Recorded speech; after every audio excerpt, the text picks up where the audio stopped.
yang hebat. Kawan sehat.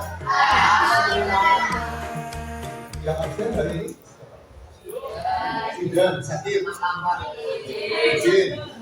Hari ini kita akan bersama-sama melanjutkan materi pembelajaran atau materi bimbingan konseling yang berikutnya, yaitu tentang jurus kedua bimbingan konseling atau jurus BK hebat, salah satu dari 7 jurus BK hebat. Ujungnya kayak gini ya. Nah, yang kedua yaitu jurus kelola emosi. Sebelumnya nanti kita akan bermain kertas. Jadi Abdullah akan membagikan kertas ke kalian semuanya. Mohon diperhatikan caranya. Nanti Abdullah membagikan kertas ke kalian. Setelah Abdullah membagikan kertas, nanti Abdullah akan menayangkan sebuah video tentang kelola emosi. Kemudian kalian boleh memperlakukan kertas ini dengan cara apa saja. Pada saat kalian ya dalam cerita tadi, dalam cerita itu menyenangkan atau biasa-biasa dibiarkan. Jadi aku pilih terus saja. Tapi kalau kamu ada rasa-rasa agak gemes diremas gitu. Ya, kita tahu dulu.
Ada yang sudah selesai,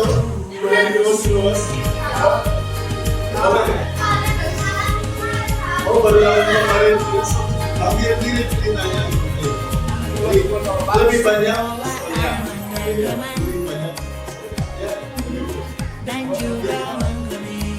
Itu cuma separuh bagian yang lain itu ya, itu boleh diceritakan. Ini mungkin ada yang keselin. Ada pengalaman pribadi pada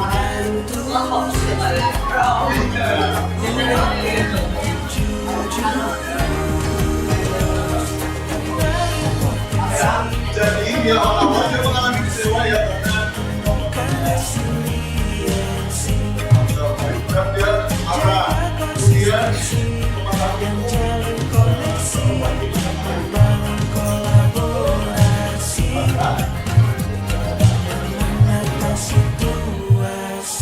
baik, itu apa namanya permainan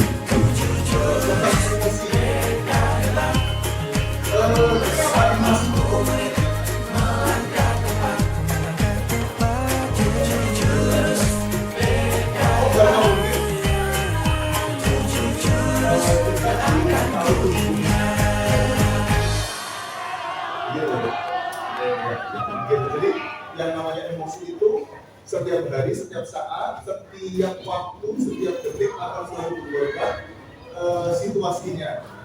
Nah, tugas kita lalu apa yang harus kita lakukan?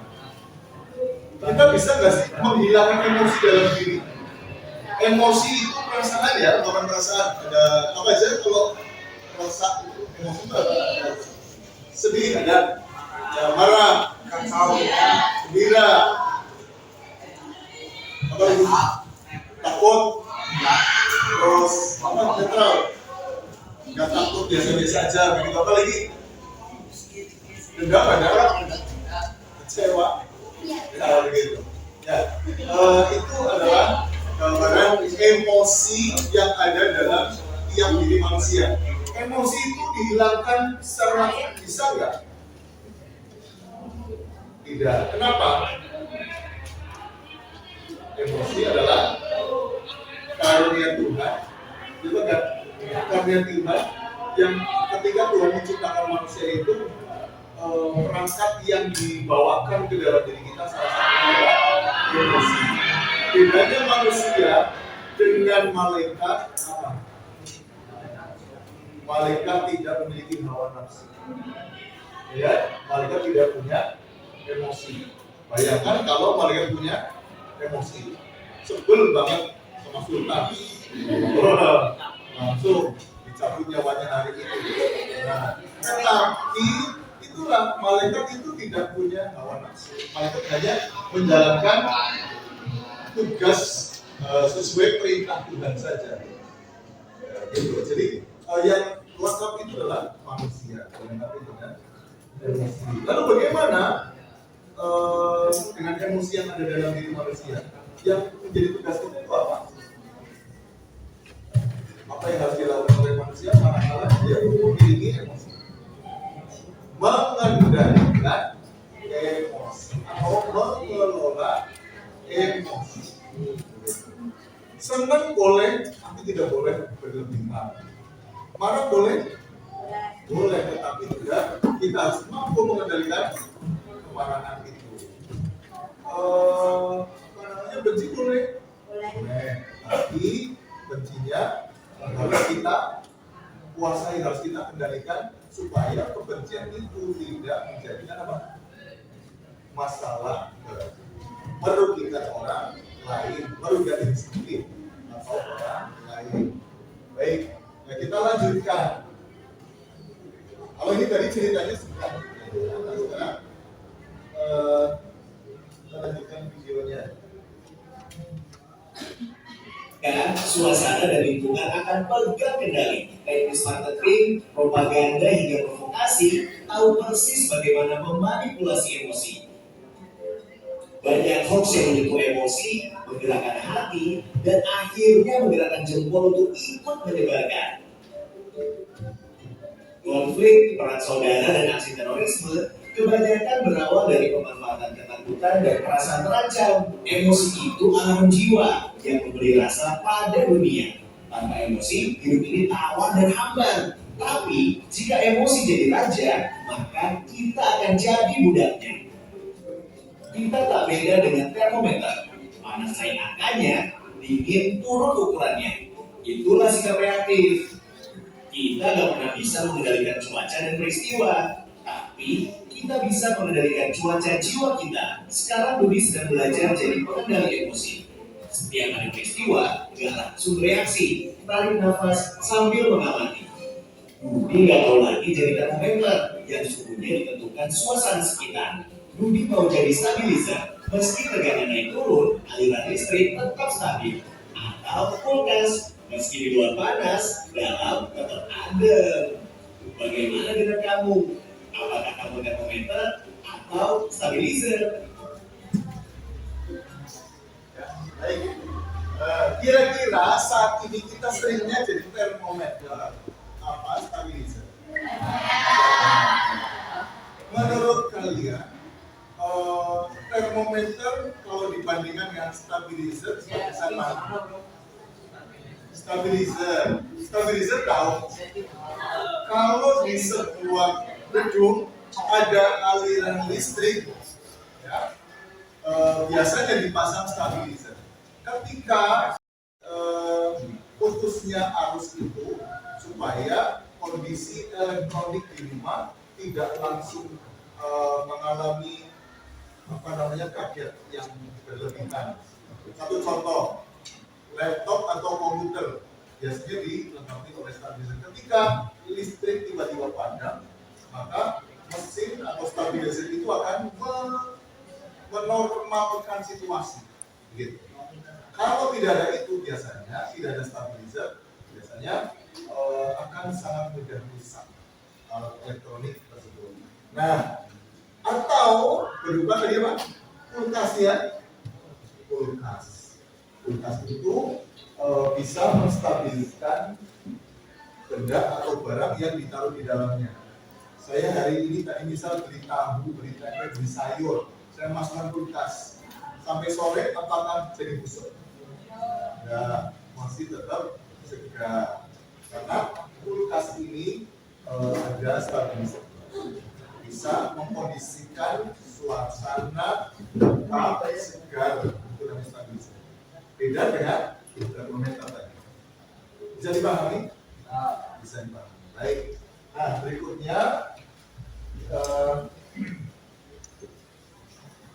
yang akan kita pelajari tentang emosi tadi adalah tadi kita sudah belajar tentang bermain kertas emosi. Nah, berikutnya, ini ada dua contoh ya bermain kertas emosi. Nah, berikutnya adalah ini collaborative for academic, social, and emotional learning atau KSEL. Nah, apa ini? Nah, ini adalah sesuatu yang harus kita pahami supaya kita nantinya pada saat mengalami emosi yang berganti-ganti tiap waktu yang saat, kita kalau sudah memiliki pemahaman tentang ini, maka kita akan mampu menjadi stabilizer atau menjadi pengendali. Contohnya ini seperti ini. Semua orang tahu ya bahwa manusia itu dibekali oleh Tuhan berupa emosi, dan pengetahuan atau kesadaran seseorang akan emosi yang ada dalam diri itu dikenal dengan self-awareness. Kemampuan untuk memahami emosi, pemikiran dan nilai-nilai yang mempengaruhi perilaku dalam berbagai situasi.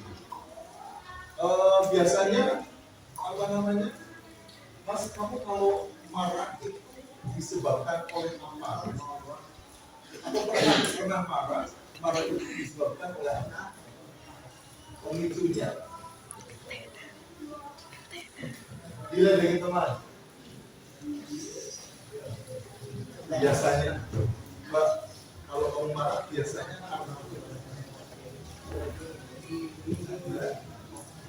karena kamu akan takut. Nah, kalau kamu takut biasanya karena takut apa? Takut. Kita kan pasti takut ya. Karena manusia itu punya rasa takut. Nah, takut, kamu mengalami takut itu manakala kenapa? Lihat hantu. Iya. Takut dimarahin karena berbuat salah. Atau misal bahagia itu karena apa biasanya? Atau misal dapat hadiah, atau apa lagi? Dapat nilai yang bagus. Ya. Kemudian misal upload video banyak yang like, misalnya kan, dan seterusnya. Nah, kemudian setelah self-awareness ada self-management. Jadi kita juga ketika seseorang sudah sadar bahwa manusia itu dilahirkan oleh emosi, maka pengetahuan berikutnya yang harus dikuasai adalah kemampuan dalam mengelola diri, mengelola emosi.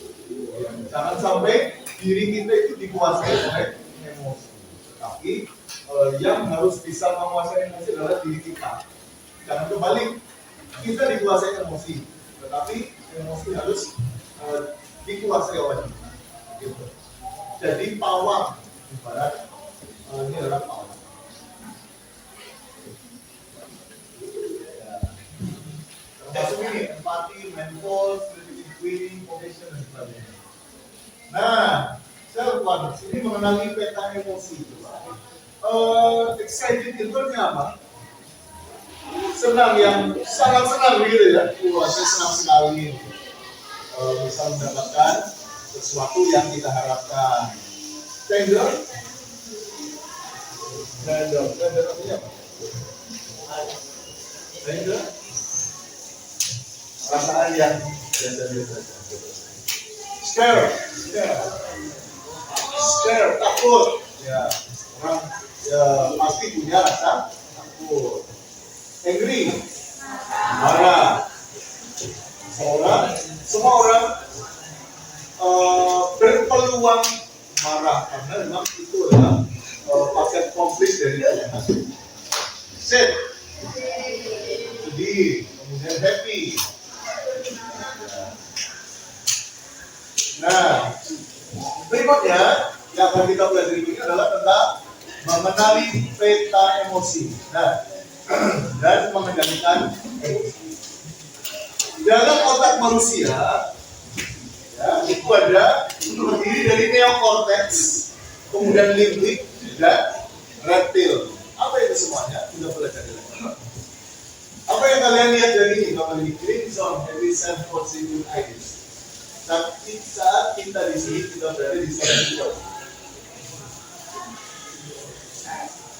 Baik, ya. Kalau di sini gambarnya seperti ini, jempolnya masuk kemudian ditutup oleh 4 jari. Nah, apa maknanya? Gini. Temit. Mari kita pelona karena dengan mengenai otak kita bisa jadi pengendali. Pikiran atau rasa, ya. Itu ada, kita nanti akan berusaha menjadi pawang.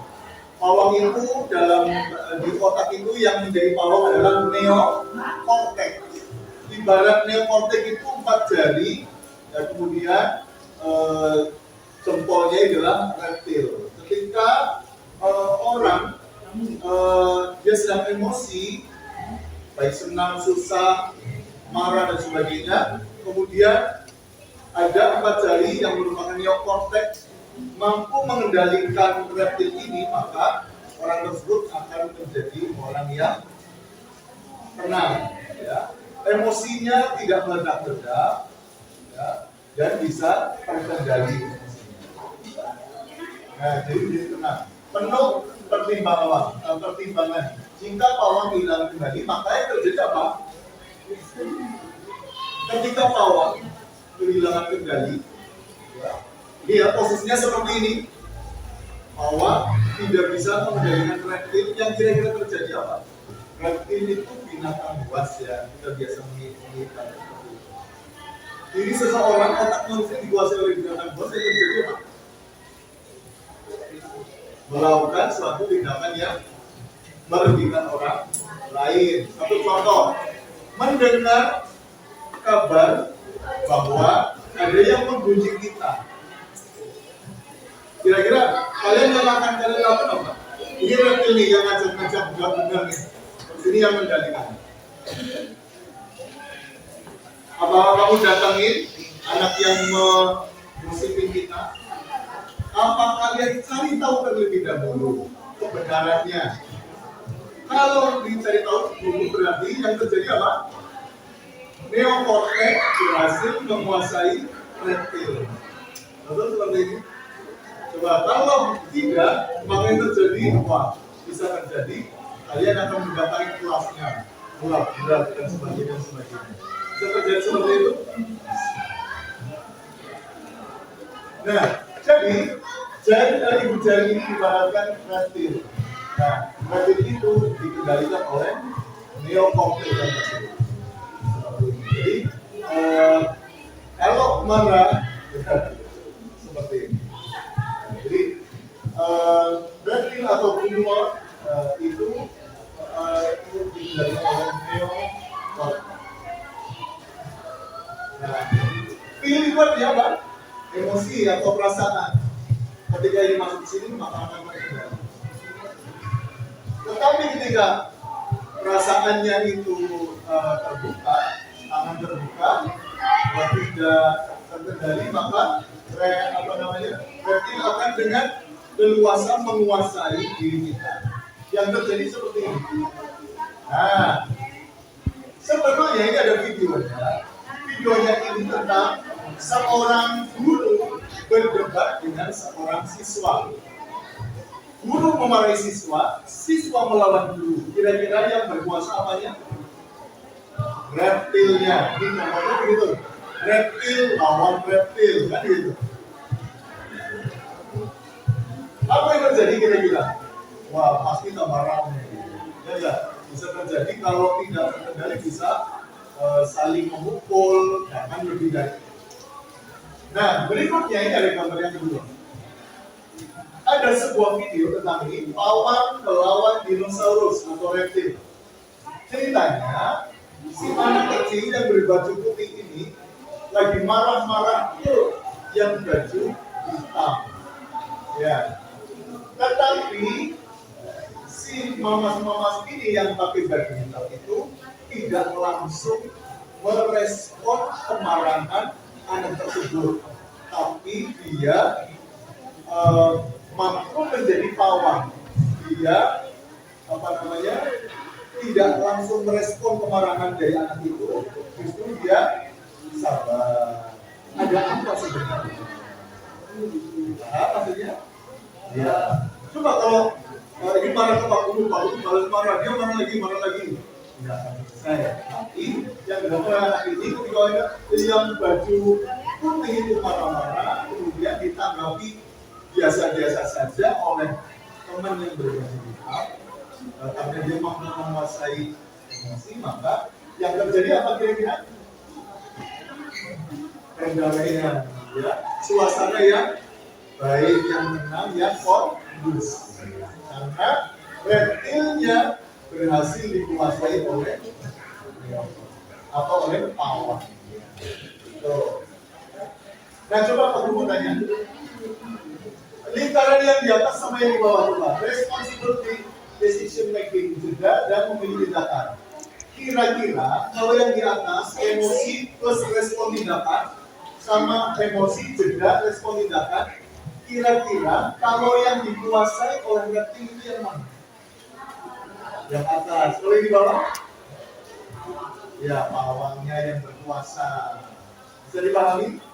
Kalau pawangnya tidak berkuasa atau tidak mampu, maka emosi kemudian langsung ada respon atau tindakan. Tapi ketika orang itu menjadi pawang, mampu mengendalikan emosi, maka yang terjadi adalah emosi juga respon atau tindakan. Ini ada beberapa pilihan. Ketika kita sedang berhadapan dengan teman, sedang bersih tegang, lagi kurang cocok, yang bisa menimbulkan lagi kurang baik hubungannya, ini ada beberapa pilihan yang bisa kita lakukan. Kalau kalian lagi gak suka sama teman, kalau lagi muncul perdebatan, yang kalian ambil langkah biasanya apa? Menjauh. Di sini ada apa enggak? Ada. Walk away. Daripada tambah runyam, daripada tambah besar, tinggal terdiam. Coba enggak? Kalau dihadapi, wah pasti apa? Atau kita menyibukkan diri dengan kegiatan atau dengan permainan, ya, daripada terjebak mendingan main game misalnya, atau yang lain dan sebagainya.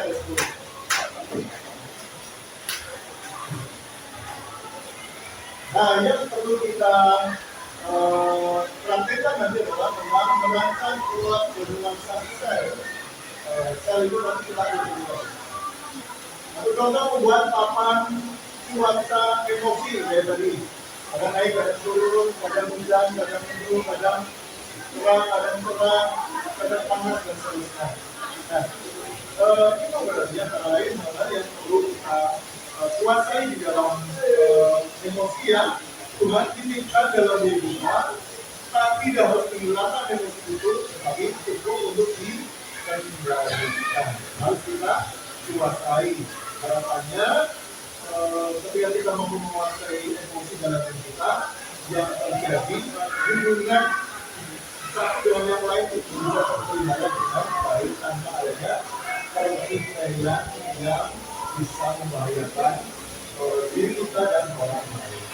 Kemudian pertemuan hari ini terkait jurus kedua yang hebat, yaitu pengelolaan emosi.